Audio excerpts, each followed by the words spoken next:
And to Wall Street now, stocks opened this morning at their lowest point of the year. The Dow Jones Industrial Average lost 190 points yesterday to close at 15,739. The markets fell on weak corporate earnings and the Federal Reserve's decision to reduce economic stimulus money. Wednesday's Fed meeting was the last for Chairman Ben Bernanke. Janet Yellen will take over tomorrow. Anthony Mason is with us. Anthony, good morning. Good morning. Let's start with the market. What's going on?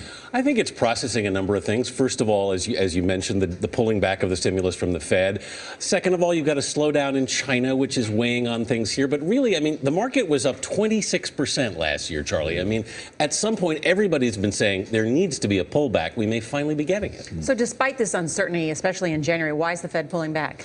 The Fed's pulling back because underneath all of this, the fundamentals of the economy are getting stronger. And I think this is something I've been hearing from business leaders now for quite a while. Everybody thinks this year is going to be better. Now, the cautionary note here is, of course, they've been saying that for the last couple of years. The question is whether business leaders have the certainty about feeling about the economy. Absolutely. So they will invest in new jobs and hire people. Exactly. That's been the big question, and they've been reluctant to do that. Yeah. What about what's the effect of the Fed's decision on China?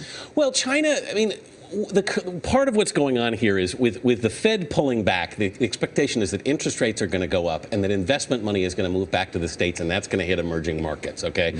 But really, I think what's going on here with the market is just a readjustment and a recalculation in terms of, with the Fed pulling back, what's that going to mean for the economy? Is the U.S. economy going to get weakened if the Fed isn't pumping stimulus? Will Janet Yellen be different in any way than Ben Bernanke? I think in some time she will. I think in the near term, it's going to be pretty much business as usual. The two have been not necessarily in lockstep, but they've pretty much been in agreement about the way things should go. If anything, Yellen may be a little bit more cautious than Bernanke. I remember when it was first announced that Janet Yellen would get this job, that you said she's going to be one of the most powerful. I think she's the most powerful woman in American history until we have a female president. All right. Anthony Mason, thank you. And one of the most powerful women in the world. Yeah. All right, thanks.